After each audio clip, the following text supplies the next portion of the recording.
Bonjour à tous et bienvenue dans un nouveau podcast. Aujourd'hui, on est avec Siméon alias Bourbon Mon Plan sur les réseaux. Siméon, comment tu vas? Ça va super, merci beaucoup pour l'invitation, Noah. Avec plaisir. Alors, pour ceux qui ne connaissent pas encore, Bourbon Mon Plan, c'est un média qui vous présente tous les jeudis à 19 heures les meilleures adresses de La Réunion. Voilà, c'est ça, et bientôt les mardis. Ah, super. Et donc, pour ceux qui te connaissent qu'au travers de Bourbon Bon Plan, comment tu te présenterais? Bah écoute, moi je suis, en général, ce que je dis, c'est que je suis consultant marketing. Tu as ton activité Bourbon Bon Plan, tu as aussi, tu travailles aussi pour d'autres entreprises avec ta casquette de Voilà, c'est consultant. ça. En fait, on va dire de manière générale, c'est plus Bourbon Média. Ça va être Mhm. l'agence. Ok. Et dedans Bourbon Média, il va y avoir la partie Bourbon Mon Plan, qui est la partie média de l'agence. Et donc, c'est un peu la partie visible de l'iceberg. Mais effectivement, après que j'ai fait des vidéos sur le média Bourbon Mon Plan, Ok. en général, s'ils sont satisfaits, les clients, ça débouche sur des services sur du long terme, quoi. Par la suite, ok, Voilà, c'est ça. super. Et ben, du coup, pour cette partie un peu moins visible de l'iceberg, Ouais. comment tu arrives à gérer cette vie de entrepreneur, de papa, de tout simplement Siméon, en fait? Comment tu arrives à gérer ce quotidien-là chaque jour? Bah, c'est un nouveau défi chaque jour. J'ai pas la science infuse. J'ai dû tout apprendre moi-même. Je suis autodidacte. Donc, toutes ces notions-là, enfin, c'est comme ça que j'apprends. Je me rends compte. Moi, je suis un gars qui fonce sur le terrain et ensuite, je déduis des leçons de tout ça. Et du coup, niveau gestion, bah, je suis encore en train d'apprendre un peu tous les jours. Et quand même, je vois une évolution de manière Ouais, générale. C'est que avant, par exemple, en 2019, quand j'ai commencé l'entrepreneuriat et que je suis devenu papa, bah, évidemment, du coup, là, c'était vraiment niveau zéro. Donc, je ne savais pas du tout comment faire. Et puis, 6 ans plus tard, maintenant, ça commence vraiment à bien être organisé de manière générale. Donc voilà, c'est un travail de longue haleine mm. chaque jour pour trouver justement comment bien faire entre tous ces différents domaines, quoi. Donc, ça va faire bientôt 6 ans que tu as lancé ton activité, c'est ça? Voilà, c'est ça. Ça fait mai 2019, donc 6 ans et demi, enfin 6 ans, on va dire. Ok. Et tu as toujours gardé ce rythme des jeudis à 19 heures. Enfin, comment c'est venu ce En rythme-là? fait, je me suis basé un peu sur ce que je savais déjà en termes de... Parce que mon plan, ça n'a pas été mon premier essai. Ok. J'ai déjà monté plusieurs pages Instagram, fait des centaines de millions de vues sur différents domaines, etc. Et donc, je savais déjà à peu près les jours qu'il fallait poster, les heures aussi. Et donc, par contre, j'ai testé quand même. Et effectivement, le jeudi à 19 heures, c'était là où C'était on bien un avait créneau le... pour toi. Voilà, c'est ça, Ok. exactement. Et tu te souviens de la première adresse que tu nous avais partagée sur les réseaux? Ouais, c'était Memphis Burger, Ok. qui est toujours là, que je vous conseille à tous d'ailleurs. Vraiment, il fait des burgers délicieux. Et du coup, il m'a fait confiance. Ça a été un premier essai, je lui ai pas facturé. Et du coup, premier essai, la vidéo a fait un carton directement, Ok. notamment sur TikTok. TikTok, c'est vrai que c'est un terrain de jeu très propice pour de la Ouais. viralité. Et du coup, ça a très bien lancé sur TikTok. Instagram, ça a suivi. Et donc, du coup, au début, tu t'es lancé seul, tu étais en équipe. Comment ça s'est fait? Je le faisais seul. Après, bon, j'avais toujours mon meilleur ami qui est toujours à mes côtés, Manu, avec qui on discute de tout ça, on évolue ensemble. Donc, il a toujours été là avec moi pour qu'on discute de tout ça. Mais effectivement, la main-d'œuvre au début, ça a été moi, quoi.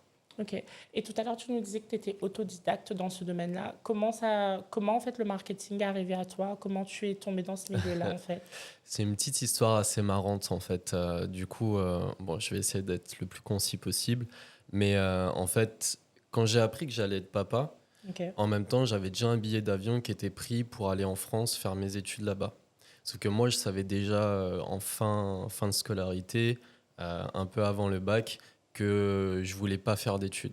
En fait, c'était soit je faisais de la neurochirurgie, donc 12 ans d'études, Ok. soit je devenais entrepreneur, ou soit rappeur.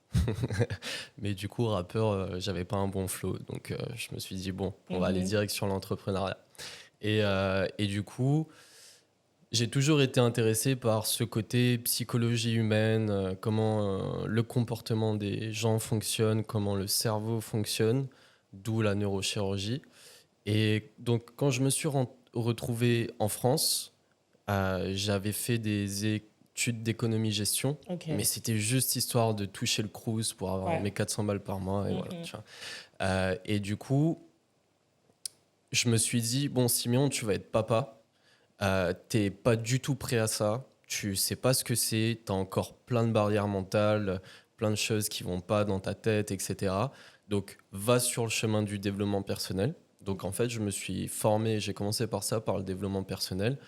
J'ai tout de suite voulu aller sur le côté américain, parce que pour moi, ils sont toujours en avance et nous, on rattrape un petit peu. Et du coup, j'ai eu différents mentors dans le développement personnel. Ok. Et au bout d'un moment, j'étais fasciné par la manière dont ils me vendaient leurs programmes, leurs formations, etc. Et, euh, et en même temps, avec l'essor des réseaux sociaux. Et du coup, je me suis intéressé à ça. Et en fait, c'est le meilleur des deux mondes. C'est-à-dire que je me suis rendu compte que je pouvais garder cette passion pour la psychologie humaine et en faire de l'argent. Et Mm. du coup, je me suis lancé là-dedans, quoi. Ok. Voilà. Donc, c'était en 2019-2020. Ouais, 2019, ouais. Ok. Et C'est donc, ça. du coup, comment tu as vécu le confinement? Parce que là, tu t'es lancé dans un nouveau truc. Comment tu l'as vécu cette période de 2020 qui était assez particulière? Alors, du coup, on est revenu. Moi, je suis revenu à La Réunion. Du Ok. coup, mon fils est né. Et du coup, effectivement, dans la foulée, il y a eu le Covid. Et ce confinement, bah, je l'ai vécu. J'étais encore avec sa mère à l'époque. On avait notre petite maison. Et du coup, bah, moi, j'étais H24 derrière mon ordinateur à essayer de trouver un moyen de faire de l'argent, Mm. etc. Donc, en fait, de manière générale, pour moi, ça fait 6 ans que je suis confiné, si tu veux. Ok. Parce que j'ai pas lâché. Et ça fait 6 ans que j'essaye de construire toute cette vision. Et c'est que maintenant, en 2025, là, que je commence à voir le bout du tunnel. Euh, mais pour moi, voilà, le confinement, ça m'a pas fait un grand impact parce que Ok. j'étais déjà habitué. T'étais paré à ça, en fait. Voilà, c'est ça. Qu'est-ce que tu dirais aujourd'hui aux gens qui veulent se lancer dans l'entrepreneuriat? Parce que ça a quand même un prix, tu vois, 6 ans où tu nous parles d'être confiné. Peut-être qu'on te voit sur les réseaux, on se dit que c'est la belle vie et que Ouais, voilà. ouais. C'est quoi, enfin, qu'est-ce que tu dirais à ces gens qui veulent se lancer dans l'entrepreneuriat aujourd'hui? Je dirais, allez-y, mais si vous voyez que vous n'arrivez pas, ne vous entêtez pas à le faire. Parce que l'entrepreneuriat, c'est vraiment pas. C'est énormément de stress. Moi, j'ai perdu beaucoup de cheveux et de plein de choses à cause de ça. Et du coup, l'entrepreneuriat, c'est. Enfin, moi, si on m'avait dit ça en 2019 quand je me suis lancé, Mhm. que j'allais prendre. Moi, pour moi, en fait, quand je me suis lancé, 6 mois plus tard, j'allais être millionnaire.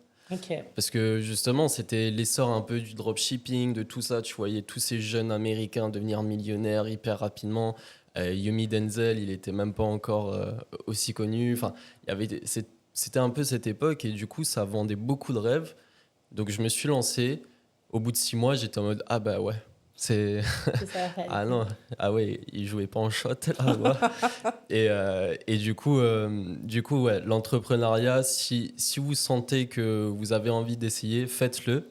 Mais vous entêtez pas si vous voyez que ça détruit tout le reste. Si vous n'avez pas en fait une vraie vision, un vrai pourquoi derrière ça, ça va être plus une prison dorée qu'autre chose en Ouais. fait. Donc voilà. Et toi, c'était quoi ton pourquoi derrière ça, Moi, mon justement? pourquoi, ça a été. J'ai toujours eu ce désir d'être au service des autres à Ok. travers les compétences que Dieu m'a données. Ok. Donc voilà, je pense qu'on a tous. C'est un peu la parabole du talent dans la Bible, des talents, mais pour moi, on nous donne tous à chacun, c'est ce qui fait qu'on est unique, une manière de voir les choses, des compétences particulières. Et pour moi, je veux utiliser ces compétences et toutes ces choses qui m'appartiennent à moi pour le service, pour servir les autres. Donc, du coup, tu as commencé ta première année, tu étais encore en France. Puis ensuite, tu es revenu à La Réunion, c'est bien ça? En fait, j'ai fait 8 mois en France Ok. et je suis revenu juste avant la naissance de mon fils. Comment tu as pu appréhender, en fait, parce que tu nous as dit que tes exemples à toi, ils étaient surtout tirés de l'Amérique, etc. Ouais. Comment toi, tu as réussi à l'apporter, cette vision-là, mais à La Réunion, de façon locale, en fait? Comment tu as réussi à accompagner ces entreprises-là? Ça m'a Enfin, voilà. pris énormément d'essais et d'erreurs. Moi, j'avais des tarifs, ils te sortaient des 5 000 € là-bas. Ouais. Je les sortais ici, on me prenait pour un fou, quoi. Et du coup, ça m'a pris énormément de temps à m'adapter à tout ça. Et donc, à un moment, j'avais vu une pub ou un post du gérant de Vertical Jump, le saut à l'élastique au pont de l'Entre-deux, qui avait fait une annonce sur Facebook comme quoi il recherchait quelqu'un pour sa com. Et du coup, moi, je me suis dit, bon, ça peut être super, je vais aller le démarcher pour qu'il soit mon client.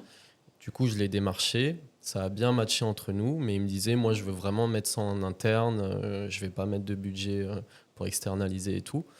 Et moi, j'avais pas encore de vrais premiers clients, de vraies premières expériences justement sur le terrain réunionnais.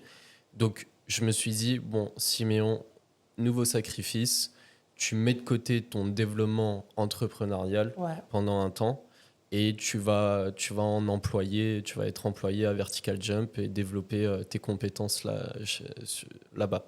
Et du coup, c'est ce que j'ai fait. Pendant 2 ans, j'ai été employé là-bas. Et du coup, ça m'a permis de mettre en pratique sur un commerce réunionnais toutes les compétences que j'ai pu apprendre. Et donc, ça a été un vrai succès. En un an, on a doublé le chiffre d'affaires grâce aux réseaux sociaux. On a fait des grosses vidéos qui ont fait le tour du monde, etc. Et du coup, ça a été ma première expérience qui m'a permis ensuite de quitter pour vraiment me lancer moi-même, quoi. Pour toi, en quoi le digital aujourd'hui, il est vraiment indispensable pour les TPE-PI et en quoi Bourbon Plan change la donne aujourd'hui sur ce volet-là? Alors, le digital, c'est devenu effectivement un indispensable pour tous les commerces parce que c'est un levier de croissance. C'est-à-dire que si tu pousses le levier de ce domaine-là, derrière le retour que tu peux avoir sur investissement, il est considérable comparé à du marketing traditionnel. Il n'y a pas photo, à l'heure d'aujourd'hui, c'est plus rentable de faire une bonne stratégie publicitaire sur les réseaux sociaux que de les mettre dans les panneaux publicitaires. À part si justement tu es un très gros groupe, une très grosse multinationale, etc., que tu as du budget marketing à cramer et que tu as juste besoin de développer et de garder ta notoriété, ben oui, là, les panneaux publicitaires, etc., ça, c'est logique. Mais quand tu veux attirer des gens dans ta boutique que personne ne te connaît, le meilleur moyen de le faire, c'est grâce aux réseaux sociaux, au marketing digital, de manière générale. Et Bourbon au plan, c'est vraiment un catalyseur de ça, parce que du coup, ce qui est bien, en fait, avec Bourbon au plan, comparé aux autres influenceurs, on va dire, avec qui les commerces peuvent travailler, c'est justement, en prenant l'angle de médias qui partagent les meilleures adresses de l'île, on s'est construit une communauté de personnes qui attendent avec impatience le prochain bon plan de la semaine prochaine. Et du coup, ils vont tester le commerce hyper rapidement. À chaque fois, on a des retours des clients qui sont en mode, mais c'est hallucinant, on est sur Saint-Pierre, il y a des clients qui viennent de TikTok, etc., qui nous disent qu'on vient de Sainte-Rose, de Saint-Denis, et qui prennent le temps de venir parce qu'ils ont découvert la vidéo, que ça leur a donné envie. Donc c'est vraiment un catalyseur qui va venir développer, amplifier encore plus cette visibilité qu'on peut déjà avoir en faisant du marketing digital. Oui, c'est super important. Et aujourd'hui encore, est-ce que tu te retrouves confronté à certains freins, je sais pas, culturels, économiques, etc. Enfin, comment tu l'appréhendes et comment tu essaies de lever ces freins-là? Bah, les objections, elles se répètent souvent. À La Réunion, il y a 2 gros freins pour les commerçants pour travailler avec quelqu'un qui font leur communication. Le premier frein, c'est le manque de budget. Et le deuxième frein, c'est le manque de confiance. Parce qu'il y a trop d'agences et de freelances à La Réunion qui démarchent les commerçants, qui leur vendent du rêve. Et une fois qu'il faut montrer les résultats, bah en fait, il n'y a pas de résultat. Et du coup, ils se sentent bloqués parce que c'est souvent des contrats à engagement de plusieurs mois. Du coup, ils se sentent vraiment emprisonnés, ils ne savent pas quoi faire, etc. Et donc ça, c'est 2 gros freins. C'est vrai que ça pénalise pas mal ce domaine-là et ça ne les donne pas envie. Et c'est pour ça que du coup, par exemple, Bourbon-Mon-Plan, c'est vraiment mon pied d'entrée dans la porte. J'ai voulu vraiment disrupter la manière d'acquérir des clients pour une agence classique. Justement, moi, je leur montre les résultats avec un petit budget pour leur montrer ce qui est capable d'être fait. Et une fois qu'ils voient qu'ils ont la preuve, là, ils se disent, OK, bon, vas-y, je vais travailler avec lui sérieusement. On va vraiment se concentrer sur notre marketing digital, etc. Tu as révélé il y a récemment un nouveau projet, le Bourbon Pass, Ouais. pardon. Comment ça t'est venu, en fait, cette idée-là? Et est-ce que tu peux nous l'expliquer un peu? Bah, en fait, ça, c'était dès le début de la création de Bourbon Mon Plan, quand j'étais sur mon tableau blanc et que j'écrivais je brainstormais toutes les différentes directions que ça pouvait prendre. Je voulais aussi... En fait, il y a toujours eu cette vision de... Je veux aider les commerçants à vivre réellement de leur passion, Ouais. mais je veux aussi aider les Réunionnais à gagner du pouvoir d'achat. Parce que ça, c'est un vrai sujet. La vie est hyper chère à La Réunion. Et du coup, je voulais trouver... Le bon J'avais compromis. voilà, j'avais déjà la solution pour les commerçants, donc une vidéo sur notre média. Ouais. Et du coup, j'ai réfléchi à une solution pour notre communauté. Et c'est comme ça que je me suis dit, le Bourbon Pass, ça peut être bien, parce que surtout que ce serait digital, ce serait assez facile à mettre en place pour eux. Alors pour nous, non, le développement, justement, on le fait depuis 1 an et demi. Ok. Ça a été très long. Mais voilà, c'était vraiment pour servir à la fois les commerçants avec cette vidéo et remercier la communauté d'aller Bien chez sûr. ces commerçants avec le Bourbon Pass. Et apporter ta pierre à l'édifice, en fait, Voilà, c'est ça. comme tu peux à la communauté, c'est super. Exactement. On va partir un peu plus dans l'introspection. Tu nous Ok. as parlé au début du développement personnel. Ouais. Qu'est-ce que tu dirais au Siméon d'il y a 10 ans, quand tu t'es même pas encore lancé il y a 10 ans, du coup, parce que Ouais, là, ouais. ça fait 6 ans. Qu'est-ce que tu lui dirais? Qu'est-ce que tu aurais aimé savoir avant de vivre ce que tu avais à vivre? Alors, ça aura rien à voir, c'est un peu spirituel, mais je vais lui dire Siméon, arrête de croire que tu es un dieu. Il y a un Dieu qui existe, tu crois pas encore en lui, mais le jour où tu vas croire en lui, c'est là où ta vie va changer. Et c'est là où j'ai compris aussi et que j'aimerais bien lui dire Siméon, dans la vie, il y a deux destins. Tout le monde croit qu'il y a un seul destin, mais en vrai, il y a deux destins. Il y a le destin que tu te réserves et il y a le destin que Dieu te réserve. Et les deux t'emmèneront sur des chemins de vie complètement différents. Alors oui, tu peux prendre le destin que tu veux te réserver à toi et faire comme tu veux, être ton propre Dieu, etc. Et ça t'emmènera peut-être des choses, voilà, du matériel, du statut social, etc.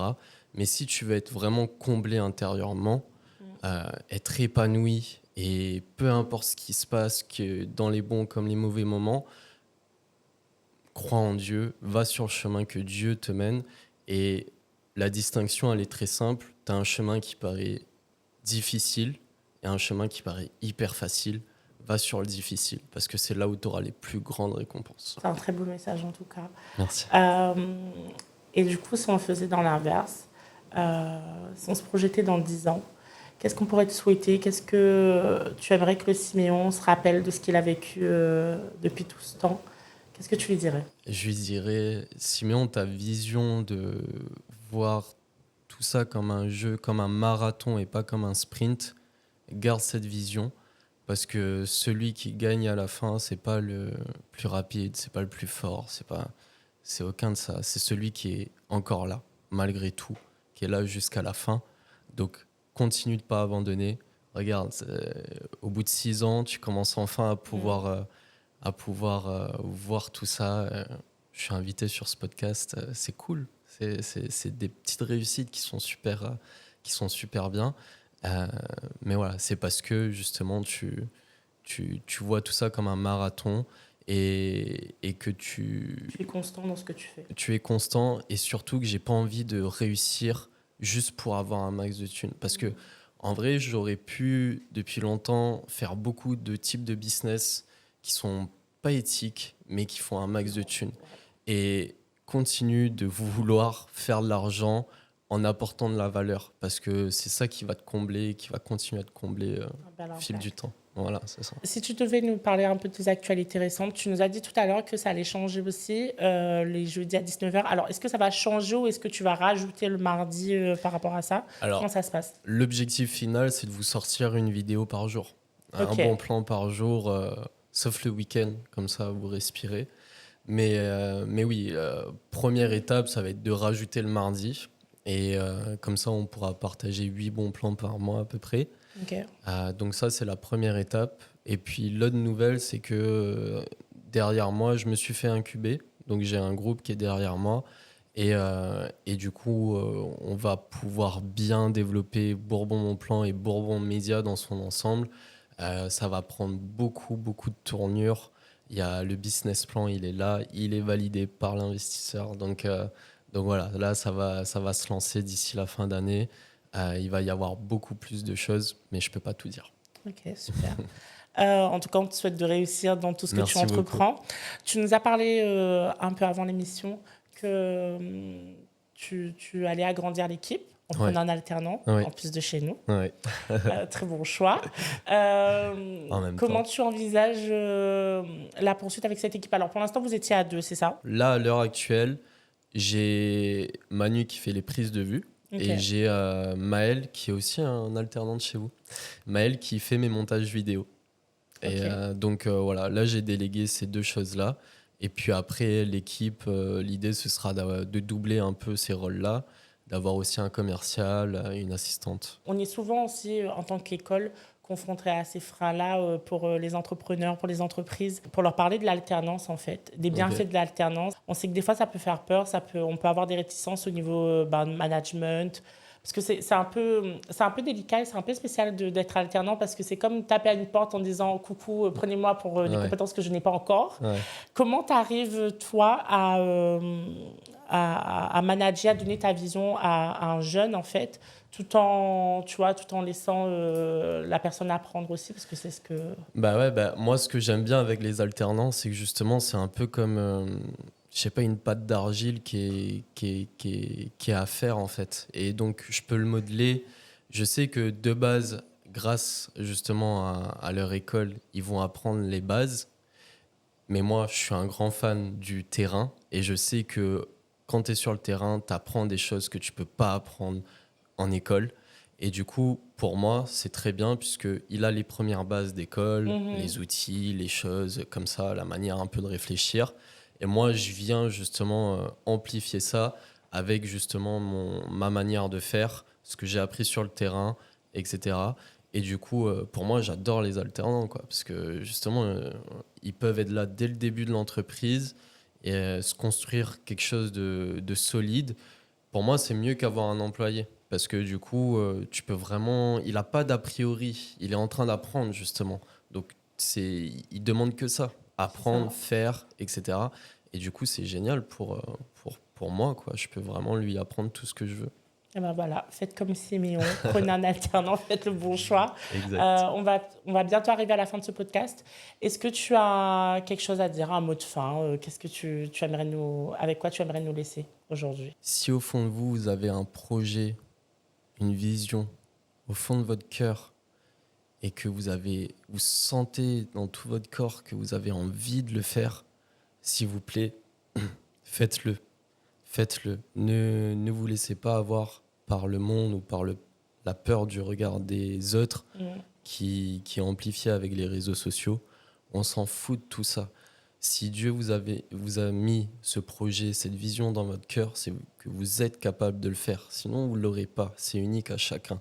Donc, foncez là-dessus et vous n'aurez pas de regrets. Justement, c'est à la fin de votre vie, dites-vous... En fait, moi, j'aime bien, c'est ça. J'aime bien regarder quand j'ai des décisions importantes et tout à faire. Je me dis, bon, Siméon, imagine t'es sur ton lit de mort. Imagine que tu as fait ou tu n'as pas fait ce choix. Est-ce que tu regretteras de ne pas l'avoir fait ou pas? Et du coup, si je regrette de ne pas avoir agi, alors je le fais parce que je sais que je vais être comblé, quoi. Donc foncez si vous sentez que c'est fait pour vous, que c'est ce qui vous appelle. S'il vous plaît, allez-y, quoi. Eh bien, écoute, Siméon, merci pour ce beau message de fin. Avec On plaisir. espère te retrouver bientôt. Merci d'être passé.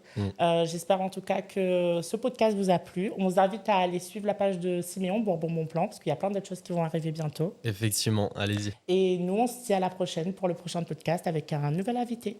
Bisous! Merci pour tout. Au revoir.